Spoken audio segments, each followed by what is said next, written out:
tamam mı?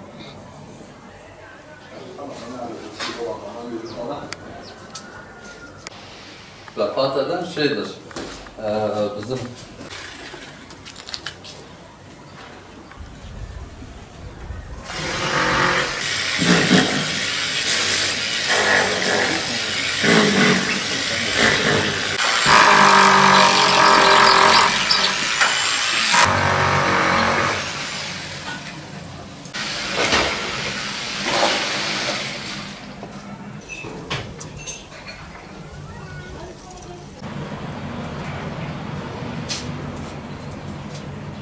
Kabiri var, sopa var, çok şey var, çok ne bakayım adına. Kuşağımı yine sormayı. Bu sorun yaklaşık 5 yıldır devam etmektedir.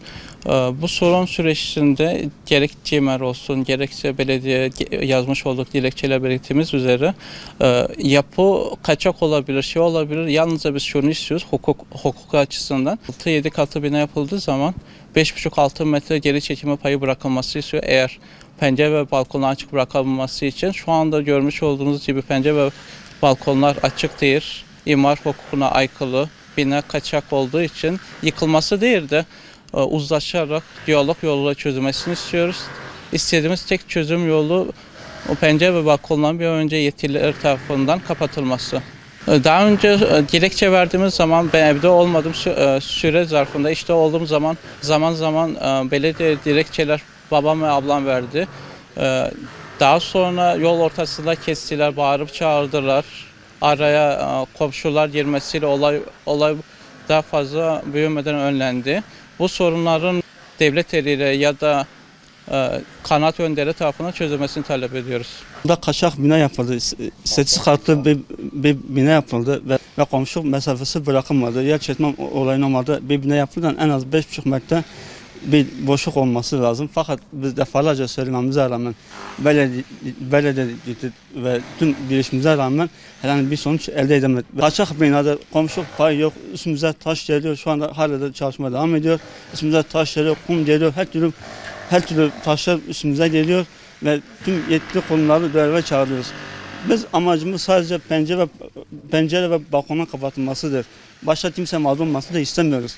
Yani biz mağdur olduk ve fedakarlık biz yaptık. Ona rağmen hala da devleti yere başvuru yapmamıza rağmen herhangi bir sonuç elde edemedik. Ama bizim 25 metre asap payımız vardı. Asap payımızı aldık. Biz onlara verdik. Onun karşında arka taraftan bahçeden 2,5-3 metre verdik.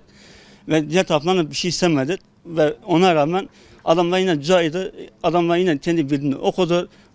Adamlar diyor biz hak hukuk tanımıyoruz ve kaçak olmasına rağmen hala da inşaat devam etmekte. Ormama arsa var bu kaymış inade yok bu ya. Ama haber da tapu hat. Amca safi bu. Allah 8 kat binayı çektim.